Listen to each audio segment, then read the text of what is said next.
Yep. Yeah. Perfect. If people can just mute, and I'll ask Neil to mute, actually, unmute. Welcome to Non-duality Live. We have Neil Denham for an hour. If you have any questions, you can ask a question by raising your hand.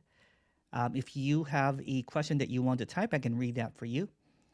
And welcome, Neil. There we are. Yeah, thank you, Emerson, and welcome everyone to a meeting about what is already. And the suggestion is here that what is already unconditionally whole and unconditionally free. Which means it's already not two. So there's no actual duality to become the non-dual.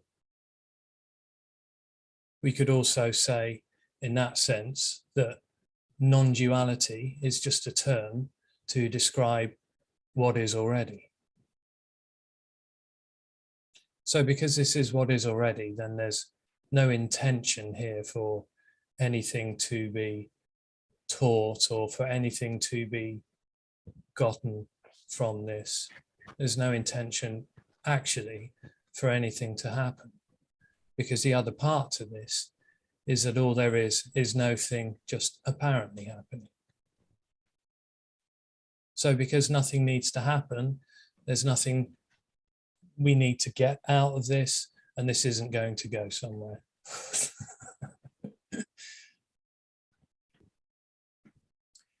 So that leads the question really as to why these meetings happen.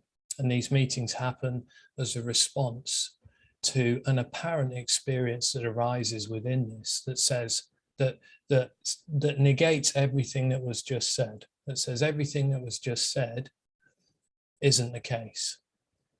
And that experience seems to arise out of a tension or a contraction in the body, which very simply seems to have the experience to be self-aware. It really doesn't do anything else apart from that. It just seems to be, there seems to be an apparent tension, an apparent contraction in the body, where this sense to be someone, or the claim to be someone, seems to arise out of.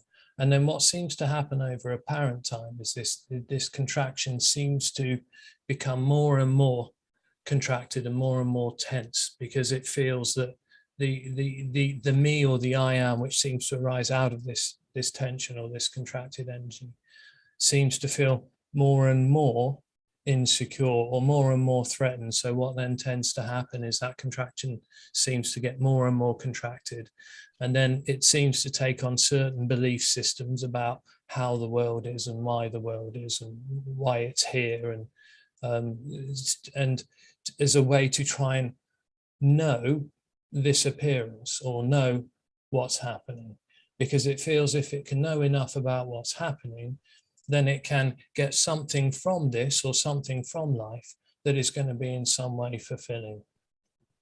The reason why there is this need for a fulfillment is because what also seems to arise with this apparent contraction, or this apparent sense to be here or to be someone, is that is in some way not enough.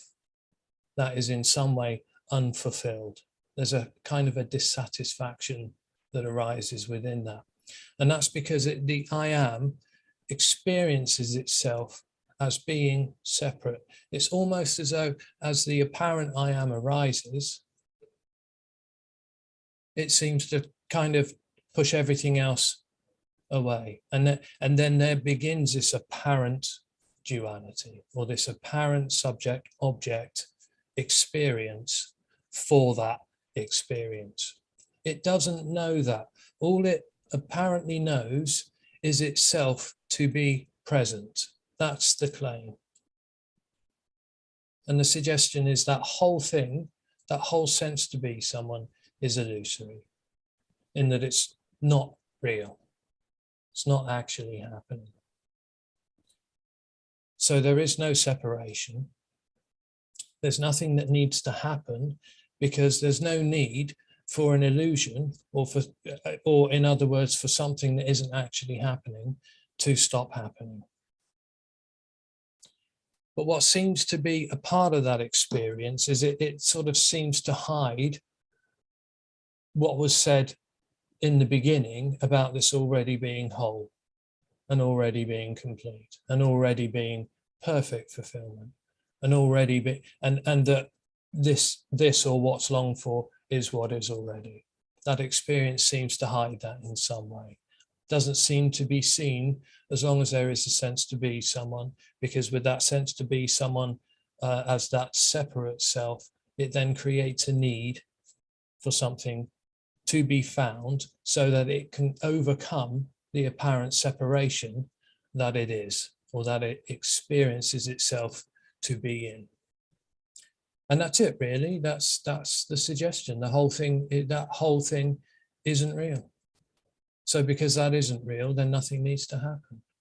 So that quite literally means there is actually no one to die or no one to drop away for this to become or be something that it isn't. It's just what apparently happens already.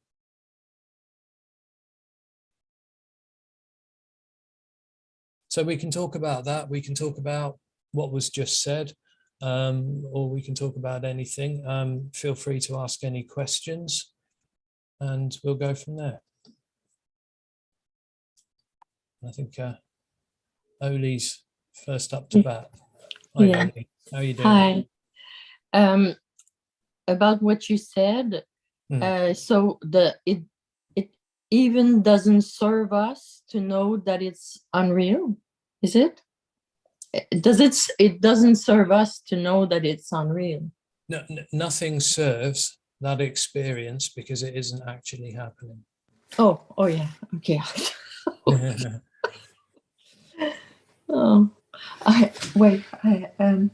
oh yeah, you said in another meeting that it is heard when it is heard. Yeah. And you say also it's energetically, it's energetic. So when there's a big contraction, it's always contracted. Can this also happen when it's really tight? The contraction, you feel it. Yes, but no one knows that. Okay. Because the experience itself is that apparent tension. And it's only apparent, of course, and all the individual seems to experience is itself to be present. And experience and knowing are kind of the same thing, really. So all that knowing knows is the knowing of itself as being present or as being real. Okay, but it doesn't know anything else, so it can't know anything outside of that sort of contracted sense to be someone. So in that sense, that contraction can't find the contraction because it is the same apparent energy. So there's no way to get out of it, and it's like it's just not even recognized or realized until that apparently falls away, or at least that's how that seemed to be here. There's no way to know it while it's there, because that which wants to know what that is the knowing itself. So it can't get outside of the knowing in order to know itself as that knowing. Yes. Yeah, I heard Tony Parsons, saying that when at one time of his search, he decided to stop everything, and I don't know if it is right what I'm saying, but he says here before he stopped everything. He didn't like in another search as he was before. So is it right what I'm doing when I'm saying? Do you know that? I mean, you would perhaps have to ask him. That's what apparently happened in that story. Yeah. Okay. There's a different story for every apparent individual.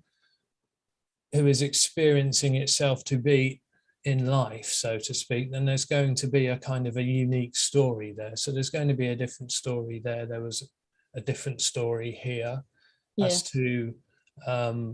to the seeking, certainly. And in some stories, there may be a report that there was a natural kind of falling away of the sort of intensity of the seeking. There kind of was here before I came to this as well. There seemed to be a natural, I've talked about it before, there seemed to be a natural realization or recognition in a way that the seeking wasn't getting me to where I felt I needed to get. So there was just seemed to be a natural sort of relaxation about the seeking. But the apparent falling away, because of course there is no one to die, there is nothing that needs to fall away for wholeness to be whole. Okay. So only apparently it is completely acausal. The seeing of what was said in the introduction, so to speak, no one sees it, is completely acausal. So it could happen while there is very intense seeking going on, or it could happen where there's no seeking at all.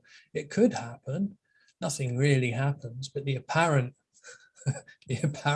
seeing of what was said in the beginning could happen to someone, or in the case of someone who's not seeking necessarily in the sort of spiritual sense, or looking, reading books on Advaita or something like that, or following a, Buddhism or a religion or something like that. It could just be that falls away.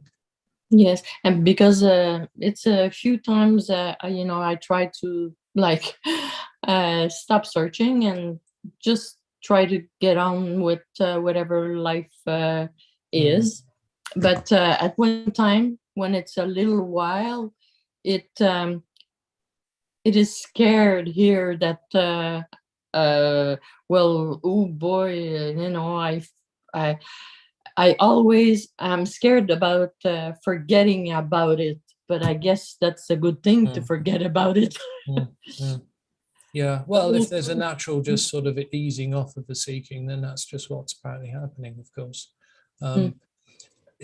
The problem is for the seeker, of course, is that it can take on the idea that there shouldn't be seeking, or that seeking isn't going to get it anywhere, and take that on as an idea or as a concept, and then imagine that what's being suggested here is that there shouldn't be seeking, or there shouldn't be meditation, or there shouldn't be whatever, or a process of some kind. The only suggestion from here is that there is no process that can bring about what is already, and what is already what's longed for. Oh yeah. I should no, I should not do anything, but that word already. I love this word. That's where the mind goes. Okay, I should do this, I shouldn't do that. It doesn't matter. Yes, and a person, let's say, is very, very sick, it could happen to a person that is very sick also. It doesn't have any condition to happen, or I know it's apparently happening, but the falling could happen to any with any condition, I mean, human condition, or physical condition, or whatever. Yeah, because that's part of the revelation, is that nothing ever happened. So not to means never to, never separate. This never becomes separate in the first place. So in that sense, nothing happens. Nothing needs to happen, and nothing actually happens. It just seems for no reason, but what seems to be a part of that experience with the sense to be someone is that's just not seen, because all that knowing seems to know is itself to be present. It doesn't know anything outside of that. Okay. So it never really knows what's happening or what's appearing. It never really knows what life is. It never really knows what that is, or what that's about, or why it is, or anything like that. And it just can be that knowing can just fall away, seemingly. And then what's revealed in that is there was never anything known, and there was no knower to know it. Mm. Incredible. Okay, thank you very much, Neil. That's okay. It's an appearance. It's a completely dreamt experience or reality, which from within the dream seems to be real for the experiencer. Yes. Because all it can see is the dream of itself. So it can't know anything other than the dream of itself to be here and to be real. It can just be that dream can just suddenly disappear.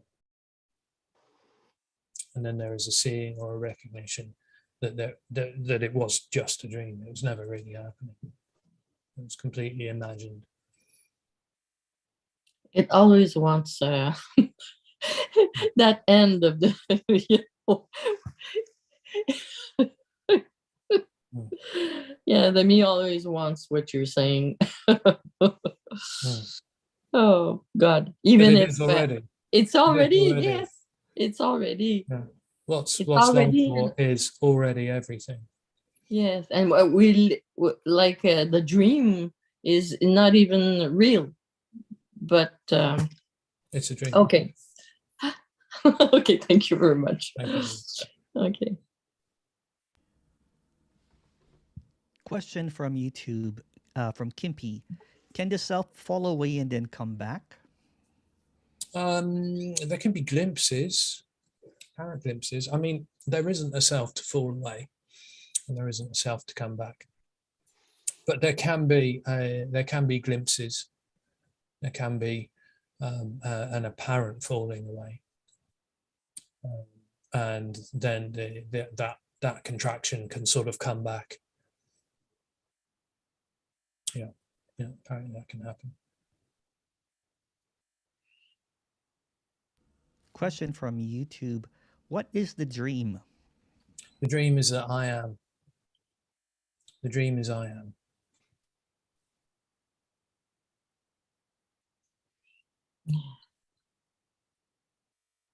And it's unreal. That's why it's called a dream.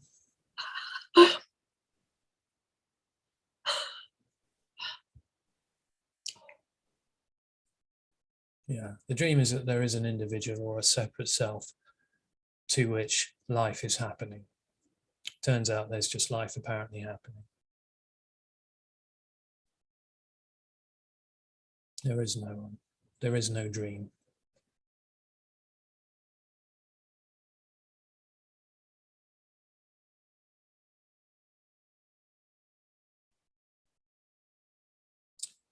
Laura. Good evening.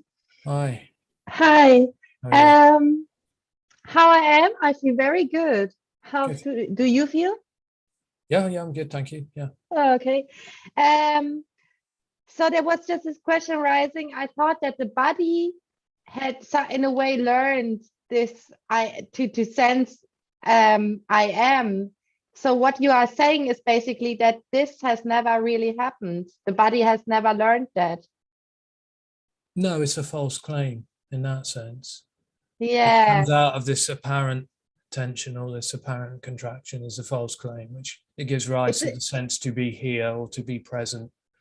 And it really just comes down to an apparent self-awareness as being aware of itself.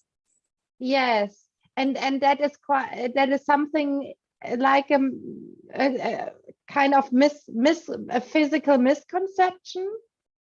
It would be if the body could know it, or if that could be sort of sensed or felt in some way. Yeah, but that is not happening as well. Yeah.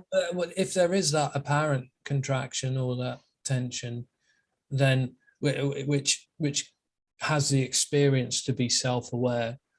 As I said earlier, all it's aware of is itself to be aware in the illusion, in the dreamt reality.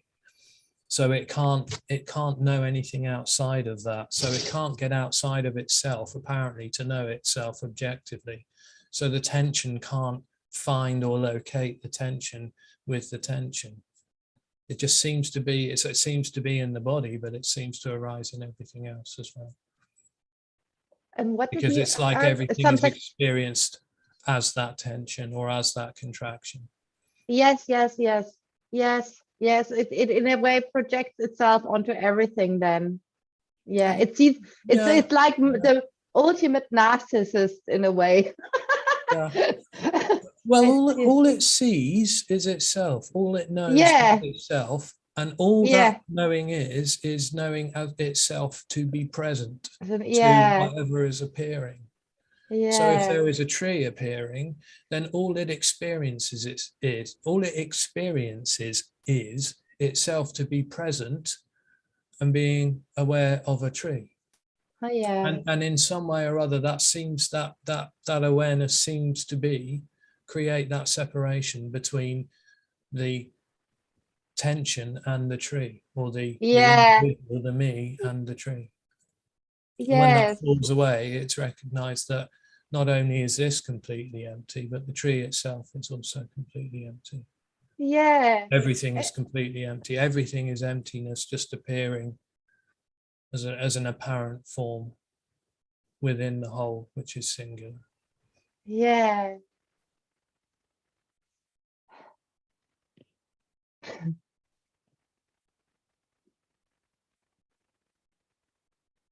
Yes. This I can't. This is so.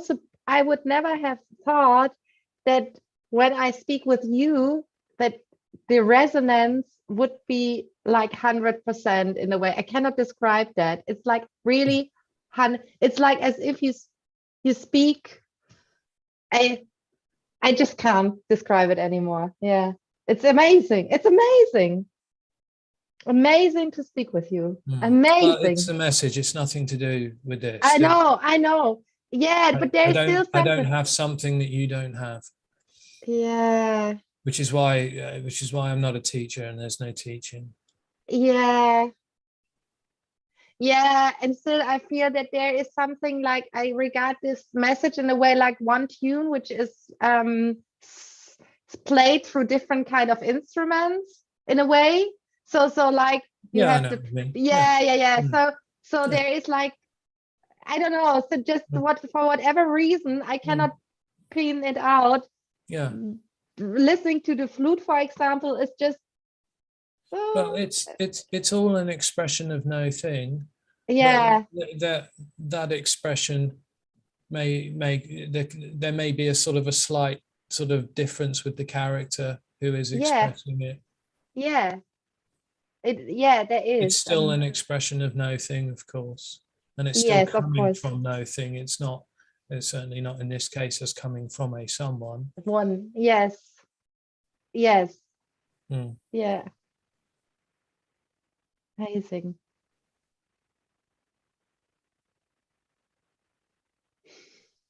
It's stunning. It's stunning. It's like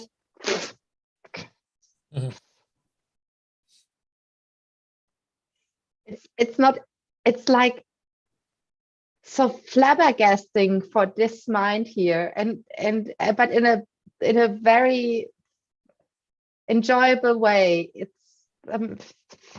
crazy and it's good. It's I cannot just amazing. Amazing. I can only repeat myself. Amazing, amazing, amazing, amazing. I always think that would be the best introduction to this. Yeah. It'd be just as good as what I said earlier. Yeah. Oh yeah. Mm. Yeah. Right. Thank you, Laura. Thank you.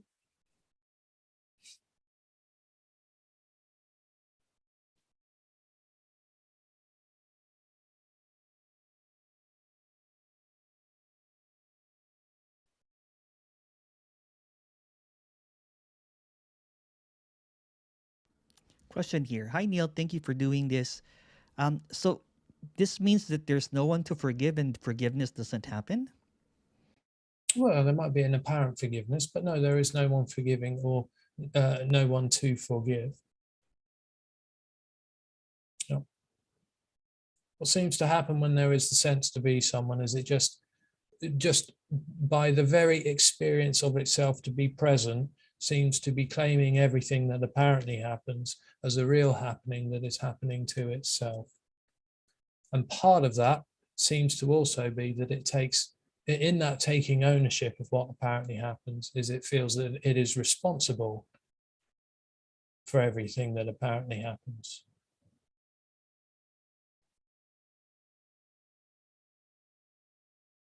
And it turns out in the end, everything is just doing itself.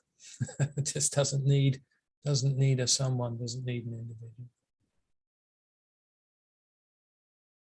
It doesn't need to be known or understood. In fact, it is unknowable.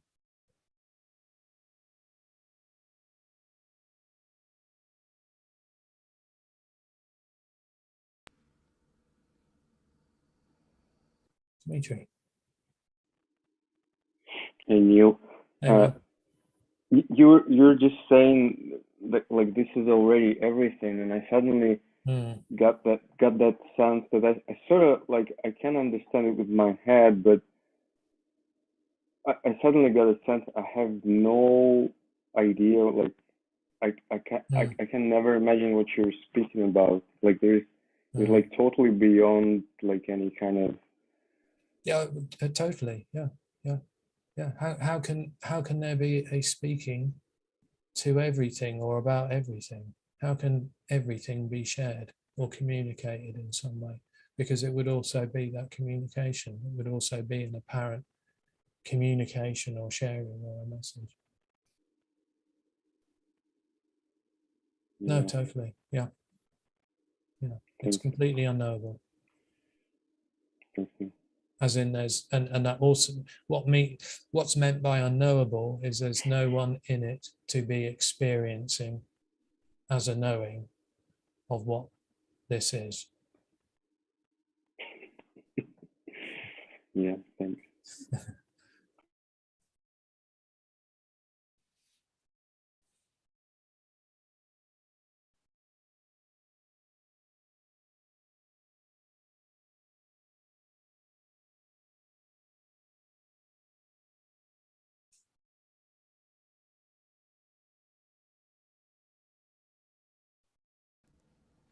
Question here. Thank you, Neil and Emerson, for doing this.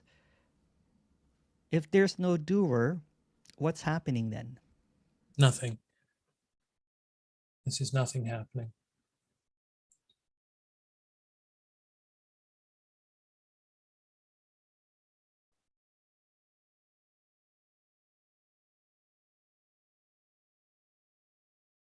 It seems to be the doer that experiences itself to be doing this, that needs to know what's happening.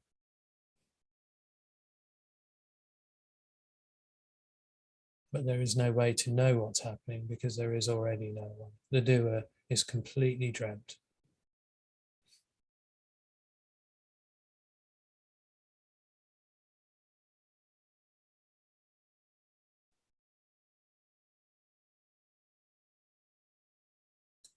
Dennis. Yes, I want to talk a minute about the glimpses that you referred to earlier. I've had a number of glimpses beginning at a very young age, 6 or 7, and they've continued periodically throughout my life. A typical glimpse is I'm just doing whatever I'm normally doing, then all of a sudden there's a gap, and I come back. The sense of me comes back. And it's just totally blown away by what happened. It can't describe or say anything about what happened other than it had a whole sense of perfection and coming home, and I chase after it all the rest of my life. If I was not there to see the glimpse, how is this I reporting on the glimpses that it has had? The mind makes up a story about what that was or what that could mean, because what it needs to do is fit it into some kind of context. If the apparent me comes back to claim that glimpse as I had a glimpse, I had a falling away, it needs to fit it into the context of the personal story. It needs to give it meaning, even if that is a dreamt story with a dreamt meaning as to what that was. Because in the end, there's no one to know this as perfection. So there's really no one who could claim this as perfection. The word perfection may come up in an attempt to describe what is already, but there's no one to know that as being perfection. I get that I've made up a story about it, but still there is the feeling, the sense I know what that you it mean. was Totally. that it was, you know, that it was something other than Oh, the totally. story of me. Is Yeah. that legitimate? Yeah. Oh no, totally. Yeah, absolutely. Yeah. Yeah. Okay. Good.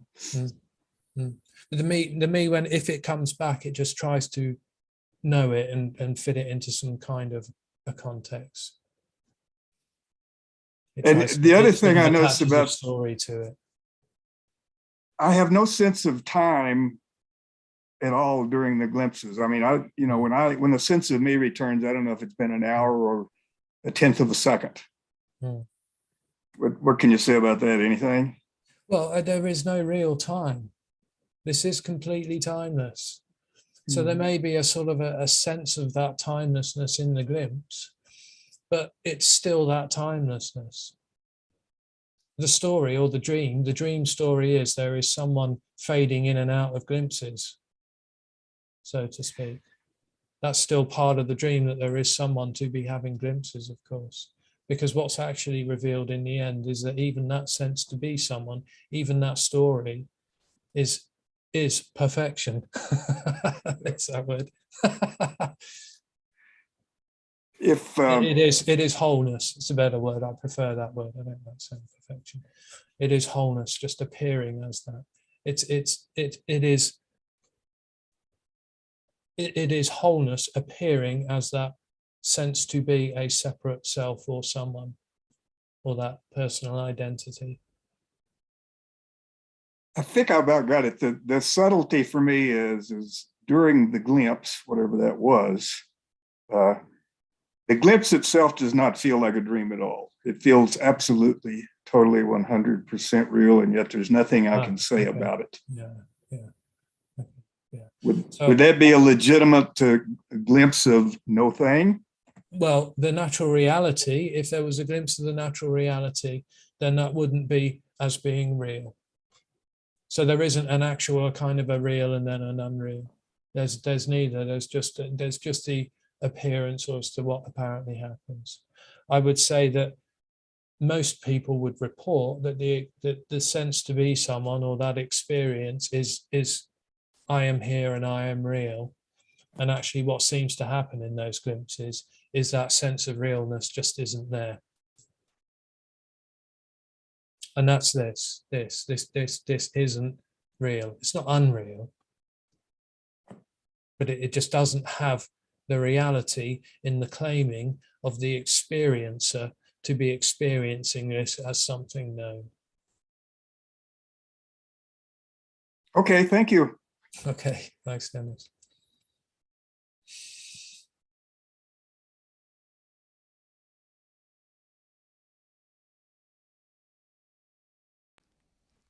Question here, is what's being talked about like lucid dreaming? No, I would say that the me is, well, it depends what you mean, really. Is the natural reality, or is this lucid dreaming? No, absolutely not. I would say that actually it is the sense to be someone, which seems to be the lucid dream.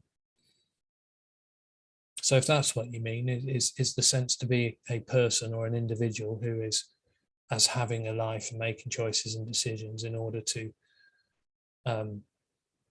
move through life as being on a journey, then yes, that is a lucid dream. Yeah, I've heard it described as a hypnotic dream as well, in that it's absolutely believed while there is that apparent dream or the dreamer as being present to the dream. That seems absolutely real, but it never actually has any reality. That's the surprise in the end. It just has no reality, no actual reality.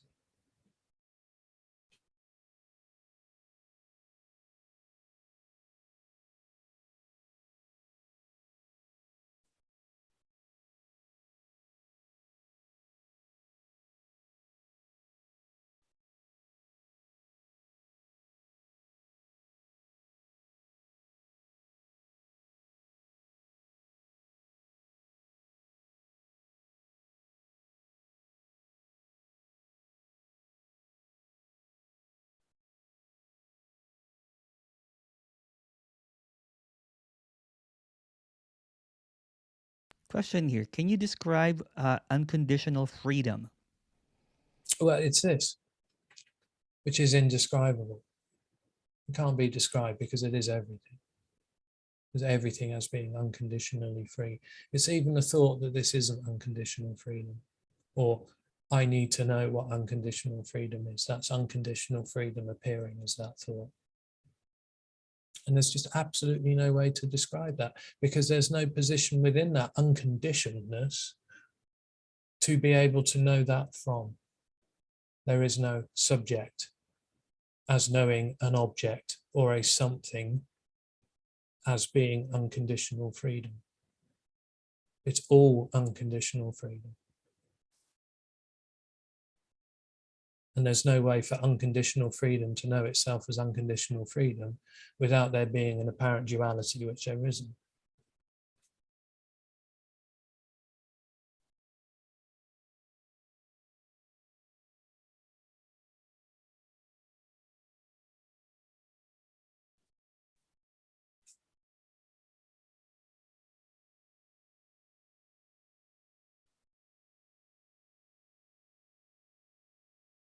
Question here.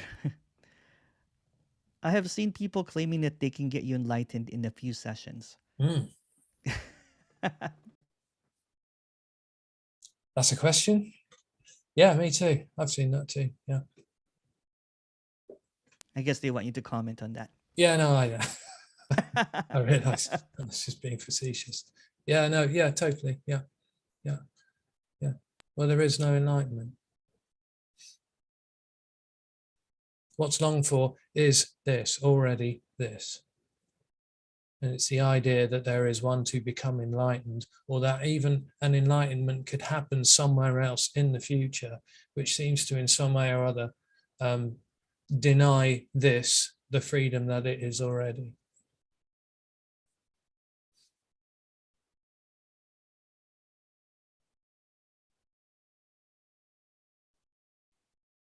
So we could equally say there is no enlightenment, or we could say enlightenment is all there is. No one ever becomes enlightened.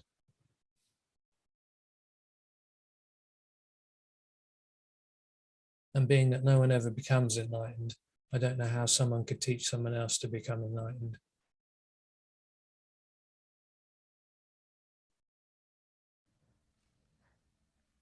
The same person asked, are they selling glimpses? Are they selling glimpses? Not necessarily. Like I talked about, a glimpse, an apparent glimpse. So a kind of a sort of a falling away and then a coming back of that contracted sense to be someone. They can just happen, and they can be completely acausal. And I've heard lots of reports, especially sort of more and more as I've been speaking and more people get in touch with me, that there have been glimpses way before anyone ever learned the word awakening or enlightenment or all these kind of ideas or concepts that the individual who kind of senses the separation, the more sensitive kind of individual character who senses that sense to be separate, begins to find out about. Even way before that, there can be apparent falling away and then coming back and just not being able to describe what that is. And it's completely acausal.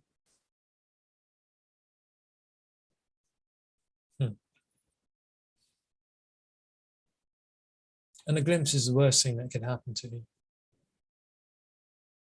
It's the worst thing that can happen to a person. Or an awakening, a sudden awakening or something like that is absolutely the worst possible thing that can happen to a person.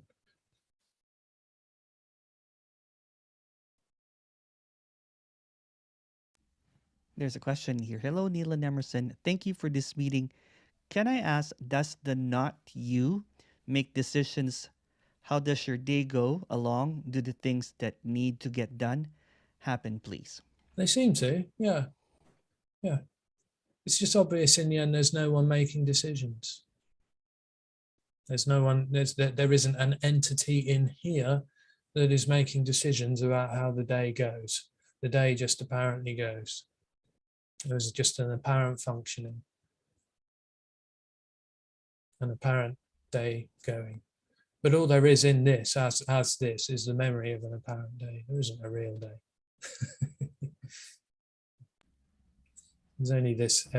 There is only ever this appearing as a memory of a day.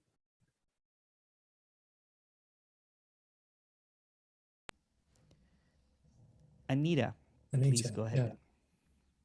Yeah, hi Neil. Anita. Can you say something about stillness? In what sense? Oh, so yesterday evening, it looks like that I felt a lot of love in this stillness. Yeah.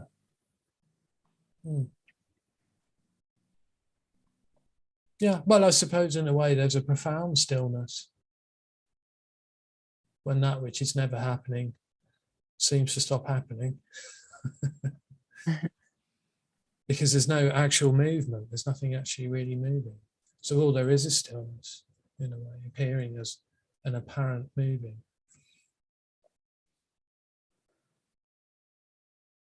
There can be a sort of an appearance of movement, but the whole itself, the infinite, the absolute, doesn't actually move.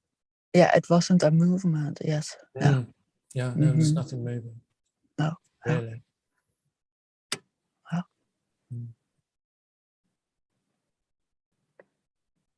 Thanks. Okay, thanks, Anita. I'll get to you, Dennis, but I have a question here. Does a causal mean the same as random? Yeah, pretty much. Yeah. It can just seem to be more spontaneous. There can seem to be a spontaneous, just kind of falling away, but only as a story, though, really, because of course what's revealed in that apparent falling away is there's no one to fall away, and that nothing actually needs to fall away for there to be non-duality, so to speak, because it's all there is already. And non-duality is just a term, like I was saying earlier, that's sort of used to point to what is already as being whole already. It's the end of an apparent dream of separation that's never real.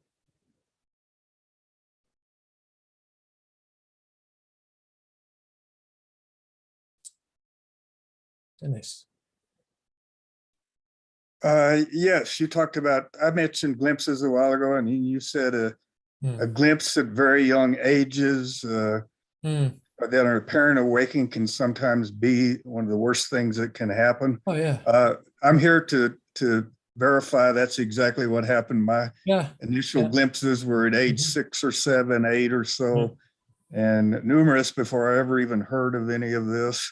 Yet it has totally altered my whole life. It's made me a seeker, a chaser after my whole life. It's dominated my whole life, and it's made me very angry that I haven't found what I'm looking for, because it already is. So I guess I'm just commenting on that. Yeah. And it never will, right? Oh, no, totally. Yeah, no, it totally fucks your life up in a way, because something else has been seen other than the kind of the perception of that self-identity and that ownership of a life as being my life, and I am then responsible for this life. I am making choices and decisions. I have free will. I manage this. It's exhausting. And if there has been a sudden falling away of that, or of that appearance, then yeah, absolutely, yeah, because sort of something else is seen, and it will, yeah, that's enough to make a seeker out of anyone, totally. Yeah. It simultaneously feels like it was a curse and a blessing at the same time. I don't know which way to view it. I know what you mean. Yeah. That's all I had to say. Thank you. Thanks, Dennis.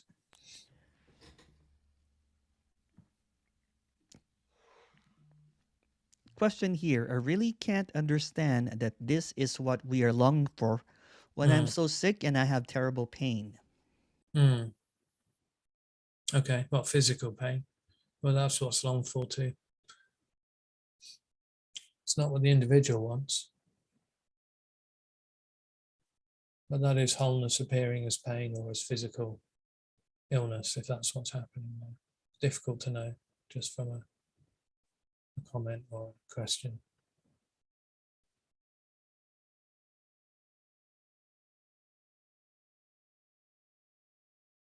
Totally. Unconditional freedom, which means it can appear and does seemingly appear as anything, as everything, including pain, suffering, including an apparent individual or separate self. But all of that is completely whole.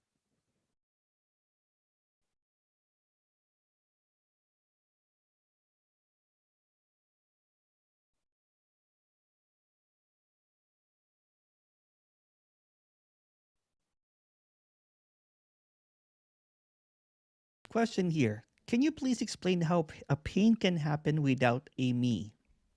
A pain, what, a physical pain, but it's just pain. Physical pain, I think. Yeah, well, it's just pain happening in the body. If there's a me, then there would just be a me claiming that as being my pain. And that's the dream, that the pain is yours. It's just pain.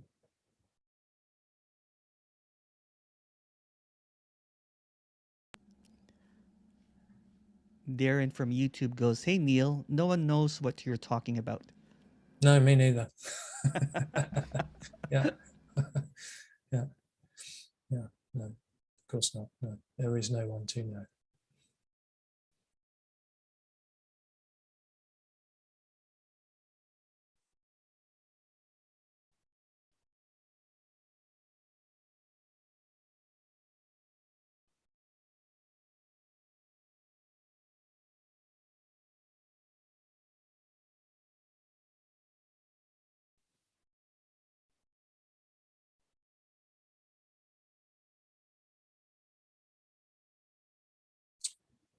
Dimitri. You just said that something like there is no choice and the things just happen without anyone. There's no one choosing. Yeah. And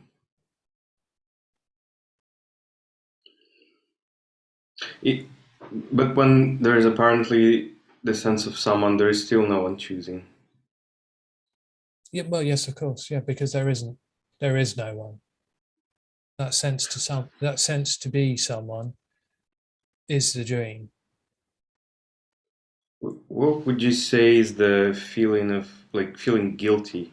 What is it? I think that's associated with the story, isn't it? That there is someone, the individual and the story are the same thing. So guilt, I was talking about this with someone recently, in depression as well, I think is associated with the story as not going in the way that that particular individual feels the life story, the dreamt life story should be going. So the response to that is to be depressed, or if it's about something that happened in the past, to feel guilt about that. So I think those sorts of feelings are associated with the dream story for the person who experiences themselves to be real as that story. I always thought it's just a sense of kind of responsibility, being responsible. Yes, that's another. Yeah, that's a good way to put it. Yeah, yeah, totally. What you just said was also interesting. That it is a sort of like a desire to control in a way.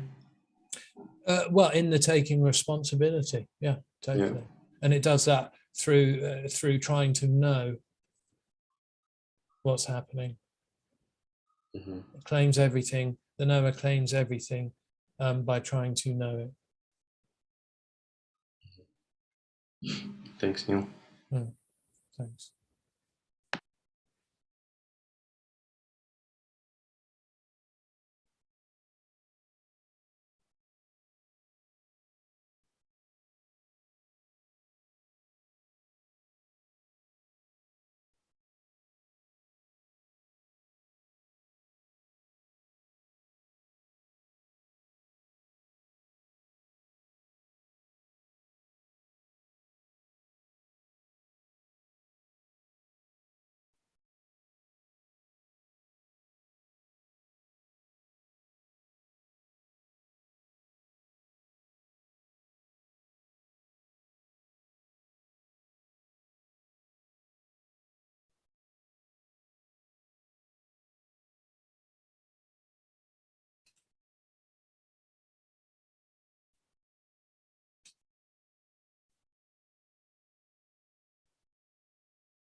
There we go. Hey. Hello? Hey, Can you hear me? I can hear you, yeah. Yes. You could say this goes against all human knowledge? Yeah, it's not a knowing. There can still be knowledge, so to speak. I mean, the brain sort of has knowledge about how to do things, and I would say. But what's really being shared can't be known. So it can't be understood and stored as knowledge. But there can be knowledge. But the apparent me has nothing to do with knowledge? No, well, there isn't a me. No.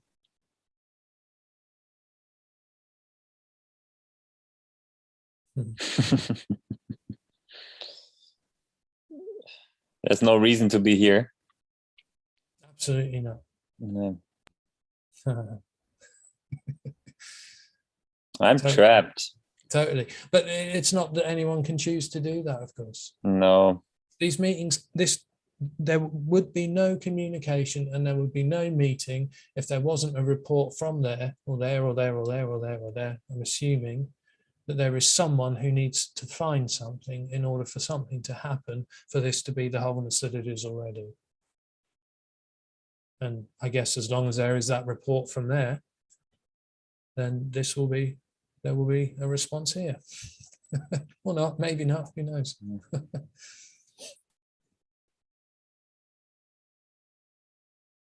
These meetings are purely a response. The communication is purely a response.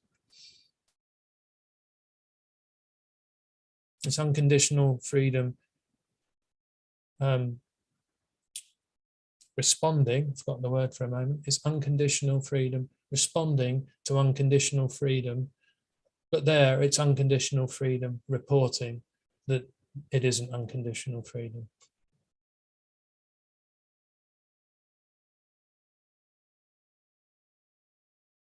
Yeah, I don't even know what I am. So yeah, totally. Yeah. Thanks, Neil. All right, thanks, Dario.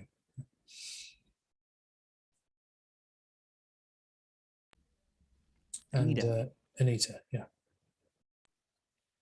So when I was a young child, it's boundless energy, and then the contracted energy comes in this child. That's the story. That's the story. There is only boundless energy or boundlessness, taking the form of an apparent contraction, which then seems to have the experience to be self-aware as a knowing. Yeah, that's it. Yes. Yeah. Thank you. Okay. All right. Thank you.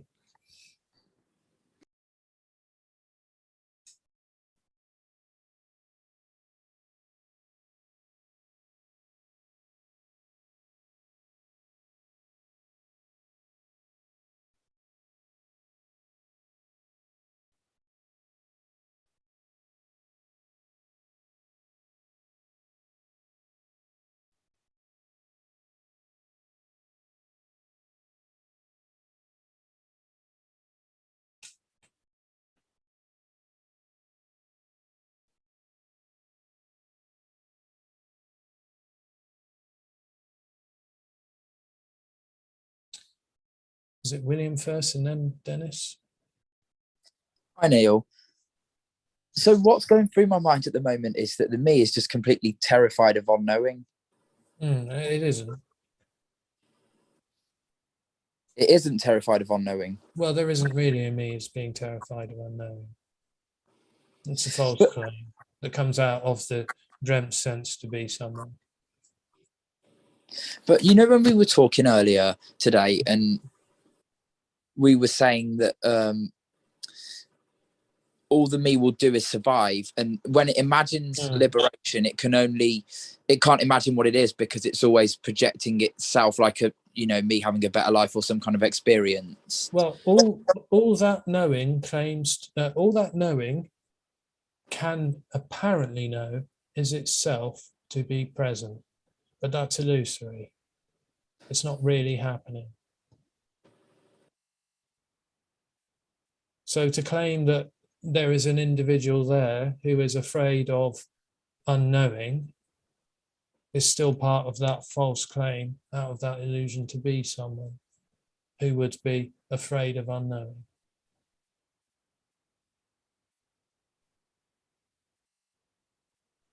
But there's a great fear arising. So it's part of the illusion, the fear that's arising of not being here. All there is unknowing. Already. This is already unknowable. In that there is already no one having an experience of this. I understand there may be an experience that reports to the contrary there. And when we were talking earlier, we're talking about how that illusion seems to manifest and how that seems to be, but it's not real. It's not actually happening. And that's why nothing's actually lost. When yeah, there's nothing lost or found.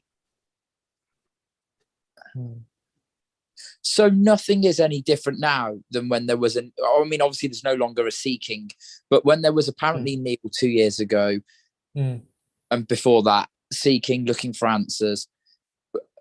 There was only a dream of different. But it turns out that that wasn't actually happening, wasn't actually real.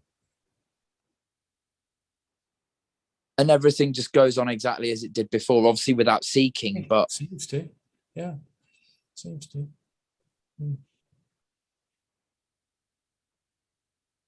I still think you're enlightened. I'm sorry if that's offensive, but... A liar? No, enlightened. Oh, enlightened. Oh, God, I'd rather be a liar. I still think you must have become something. No, of course not. And of course, any individual goes, only an enlightened person would say they're not enlightened. No, of course not. No, it's a complete dream. Enlightenment is a complete dream.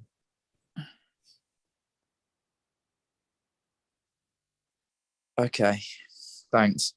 Okay, all right, thanks. There's nothing to become enlightened. And Dennis, hi. The dream. I sit here having the dream that is my whole story and me. The others watching this are also having, I assume, a similar experience of they are having a dream. It's their story. Yet it appears to me that my dream is somewhat different than other people's dreams, in that they have their own personal story. But we have the commonality of this common Zoom thing we're doing right now, a common universe, a common world, all of that. Is that a fair way to look at the dreams, that there may be no dreamer, but there's a lot of similar individual dreams taking place in a conglomerate of one massive dream? Yes, sort of. Yes, but I mean, the word dream is used in a way to try and highlight that as being not really happening. So yes, there may be a report there, and there, that there is an individual, unique dream story happening there. And I would say, I'm sure there are different memories for each of these little windows. There's going to be different memories of what apparently happened in the past. There's going to be, I would say, even unique characteristics as well about this body. This body doesn't seem to look like any of the other bodies. Maybe William a little bit, now that I'm wearing the glasses. So there's an apparent uniqueness in that sense, in that this has memories of a story or of a life that it's going to be different to those. Yeah. So in that sense, yes. But the dream is that there is someone in the dream. It's a dream of a dream in that sense. The dream is that there is someone, full stop. And is it these apparent differences in the different personalities that basically allows for and creates all the drama that occurs in my dream? all of that interaction between the other dreamers, relationships, all of that?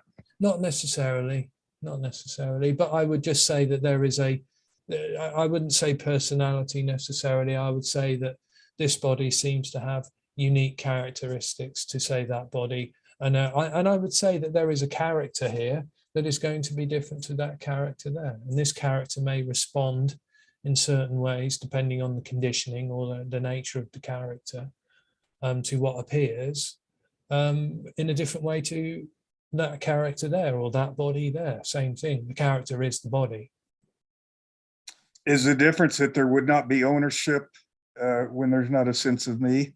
That might be the only apparent difference. Is there may be a sense of ownership of that as being a self or an individual who is having an individual experience of life.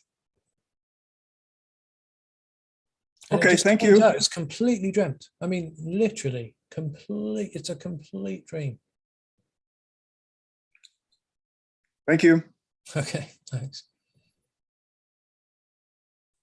Thank you so much, everyone. Thank you so much, Neil. Oh, is that time? Already? Yeah, it's already. Just getting warmed up. Yeah. Okay, no, we're going to have a breakout room after this if you guys want to join that. And tomorrow we have another holiday kind of like breakout room. So see you tomorrow. And you can mute yourself and say bye, Neil. Are you going to stay for the breakout room, Neil? Hey, everyone. Yeah, I'm going to hang out because my Christmas dinner's been cancelled because of Right.